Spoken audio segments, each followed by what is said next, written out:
Assalamualaikum warahmatullahi wabarakatuh.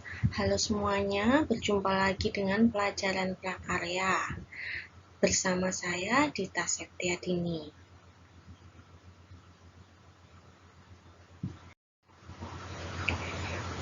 Pertama, marilah kita berdoa terlebih dahulu sebelum dimulai pembelajarannya. Berdoa dipersilahkan. Selesai. Sebelum masuk ke materi, kita bahas dulu kompetensi dasar yang akan kita pelajari hari ini di pertemuan kali ini, yaitu kompetensi dasar 3.2 menganalisis prinsip perancangan, pembuatan, dan penyajian produk kerajinan dari bahan keras yang kreatif dan inovatif. Kemudian kompetensi dasar 4.2 yaitu untuk aspek keterampilan, merancang, membuat, dan menyajikan produk kerajinan dari bahan keras yang kreatif dan inovatif sesuai dengan potensi daerah setempat. Kemudian tujuan pembelajaran. Mengapa kalian perlu untuk mempelajari materi di pertemuan kali ini? Yaitu agar kalian dapat menjelaskan prinsip perancangan dengan tepat. Kemudian yang kedua, mengidentifikasi alat dan bahan pembuatan kerajinan bahan keras alam. Yang ketiga, dapat merancang proses pembuatan kerajinan bahan keras alam. Yang keempat, dapat mengidentifikasi kemasan produk kerajinan bahan keras alam. Sebelum kita membahas materi yang akan kita pelajari hari ini, kita review dulu materi sebelumnya. Di materi sebelumnya kita telah membahas jenis-jenis bahan keras alam. Apakah kalian masih ingat apa saja jenis-jenis bahan keras alam yang telah kita bahas di pertemuan sebelumnya? Iya, betul sekali. Yang jenis-jenis yang kita bahas di pertemuan sebelumnya yaitu ada kayu, bambu, dan rotan. Nah, untuk alat dan bahan yang akan kita pelajari hari ini berkaitan dengan materi sebelumnya, yaitu alat dan bahan dari kayu, bambu, dan rotan yang nantinya akan dibuat menjadi kerajinan. Nah, ini ada motivasi untuk kalian, agar kalian lebih bersemangat untuk mempelajari materi hari ini. Di dalam artikel ini ada Pak Sardi. Dia sebagai tamatan SMP, tetapi dia berbisnis kerajinan kayu yang omsetnya mencapai puluhan juta per bulan. Meskipun di sini Pak Sardi ini tamatan SMP, bukan berarti setelah SMP kalian jualan bisnis kerajinan kayu begitu ya. Mari kita mulai ke materi hari ini. Materi yang akan kita pelajari hari ini yaitu ada 4 materi.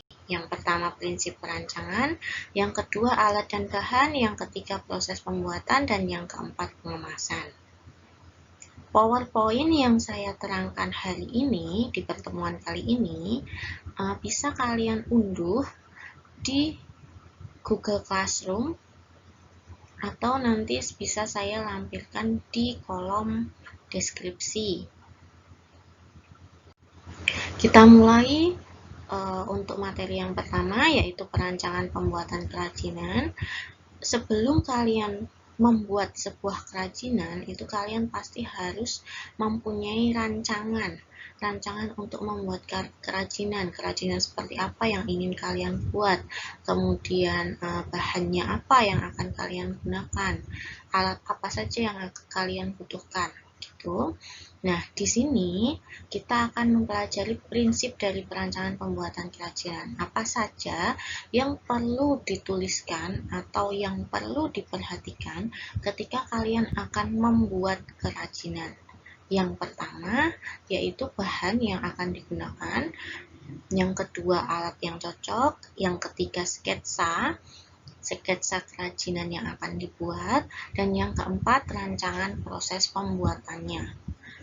Untuk sketsa dan rancangan proses pembuatan, itu kalian bisa menambahkan atau mungkin mengurangi hal-hal yang perlu ditambahkan dan yang perlu dikurangi. Jadi tidak harus sama persis dengan rancangan yang kalian buat. Tetapi untuk dasar-dasarnya, bahannya yang digunakan itu sama. Oke, kita lanjut ke materi yang berikutnya, yaitu kita bahas tentang alat dan bahan beserta proses pembuatannya untuk kerajinan berbahan kayu. Nah, bahan yang digunakan tentunya berbagai macam jenis kayu. Kalian bisa memilih kayu apa saja yang akan kalian gunakan. Kemudian lem kayu, dan yang ketiga adalah cat kayu. Yang perlu kalian perhatikan di sini, kita belajar tentang kerajinan bahan keras alam. Jadi tidak dicampur dengan bahan yang lainnya. Ya. Kemudian alat. Alat yang digunakan ada gergaji, alat pahat, palu, kuas, cukil, dan amplas. Alat dan bahan yang kalian gunakan ini nantinya bisa kalian tambah atau mungkin kalian kurangi sesuai dengan kebutuhan kalian. Nah, masih ada 2 alat lagi di kerajinan berbahan kayu, yaitu mesin bubut dan mesin potong kayu. Untuk proses pembuatannya, kalian bisa melihat di YouTube. Kalian bisa cari sendiri di YouTube, kalian bisa eksplor sendiri pengetahuan kalian, karena apabila saya memberikan proses pembuatan di sini, proses pembuatan yang saya berikan otomatis hanya terbatas. Kalian bisa eksplor sendiri apa yang kalian butuhkan. Berikutnya, kerajinan berbahan bambu. Bahan yang digunakan berbagai macam jenis bambu, ada lem kayu, paku, dan politur. Perlu diingat kembali, bahan utamanya yaitu bambu. Jadi sebisa mungkin meminimalisir bahan-bahan tambahan. Yang berikutnya alat yang digunakan untuk kerajinan bambu, yaitu gergaji, alat pahat, palu, kuas, pisau raut, tang, parang, bor, dan meteran. Nah, di sini yang kita bahas adalah cara memilih bambu yang baik untuk digunakan sebagai bahan kerajinan. Yang pertama, kalian harus memilih bambu yang tidak terlalu muda dan tidak terlalu tua. Yang kedua, setelah ditebang, potong bambu tersebut sepanjang 2 atau sampai 3 ruas. Yang ketiga, simpan di tempat yang sejuk dan tegakkan hingga 5 sampai 6 hari. Fungsinya untuk menghilangkan embun-embun atau mungkin air yang ada di dalam bambu.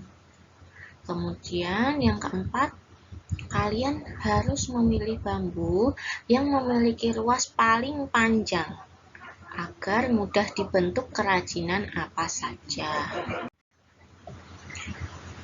Untuk proses pembuatannya, apabila kalian ingin tahu bagaimana cara membuat kerajinan dari bahan bambu, kalian bisa mencari di YouTube. Banyak sekali tutorial di sana. Kalian bisa perhatikan, kalian bisa pilih mana yang ingin kalian pelajari. Kemudian kerajinan berbahan rotan. Bahan yang digunakan yaitu ada rotan batang, kemudian rotan batang ini nanti dikupas menjadi rotan kupasan, kemudian menjadi rotan isi. Nah, minyak tanah, paku, dan politur. Untuk alatnya yang digunakan adalah gergaji, gunting rotan, palu, kuas, papan penekuk, amplas, dan kompor. Masih ada satu lagi yaitu bor meja. Kalau yang sebelumnya di kerajinan bambu kita ada bor. Nah, di sini kalian memerlukan bor meja untuk kerajinan rotan. Proses pembuatan untuk membuat anyaman rotan di sini dispesifikkan untuk membuat anyaman rotan itu dilakukan dengan beberapa tahapan. Ada 4 tahapan yang perlu kalian perhatikan. Yang pertama adalah pembuatan kerangkanya, yang kedua proses penganyaman, dan yang ketiga proses pengecatan, kemudian finishing. Finishing di sini bisa berarti pengecatan atau mungkin politur, pengamplasan. Tuh. Lanjut ke materi berikutnya. Kemasan produk kerajinan bahan keras alam. Setelah kalian membuat produk, tentunya akan lebih menarik apabila kalian menambahkan kemasan agar orang yang membeli produk kerajinan kalian tidak kesulitan untuk membawa produk kerajinan yang kalian buat. Sehingga pembeli yang kalian dapatkan pastinya akan bertambah lebih banyak. Nah, kemasan itu secara umum adalah sebagai bagian terluar pembungkus produk dengan tujuan untuk melindungi produk dari cuaca, guncangan, dan benturan-benturan terhadap benda lain. Kemudian untuk membuat kemasan produk, ada hal-hal yang harus diperhatikan. Yang pertama yaitu ukuran produk dan bahan dasar produk yang digunakan. Apabila bahan produk bersifat mudah pecah, harus digunakan kemasan yang dapat melindunginya. Contoh, misal kalian membeli gelas. Biasanya kemasan untuk gelas itu pasti ada kotak penyangganya. Jadi memastikan si gelas ini tidak akan kemana-mana, jadi tidak terbentur. Kemudian ada juga yang membeli gelas, kemudian gelasnya itu dibungkus dengan kertas. Misalnya contohnya yang paling sering ditemukan ketika orang tua kalian belanja di supermarket. Biasanya mendapatkan bonus piring. Beli sabun cuci gratis bonus piring. Nah, piringnya itu pastinya tidak langsung dimasukkan ke plastik atau tas belanjaan kalian. Pasti dibungkus terlebih dahulu dengan koran atau kertas kardus. Itu fungsinya agar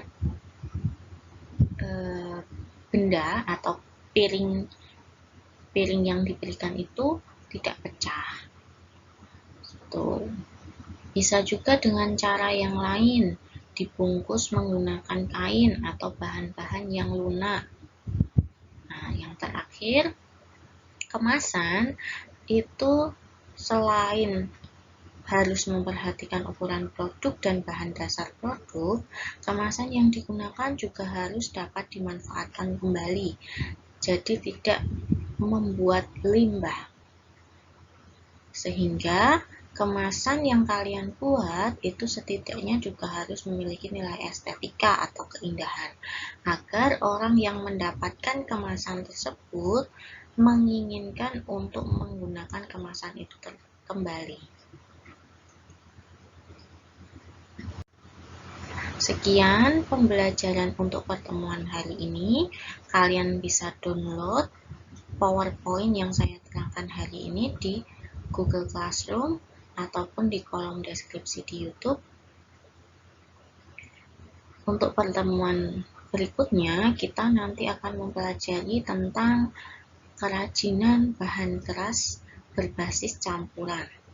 Di sini nanti kalian bisa mengeksplor kreativitas kalian kembali. Itu, terima kasih. Wassalamualaikum warahmatullahi wabarakatuh. Sampai jumpa di pertemuan berikutnya. Bye.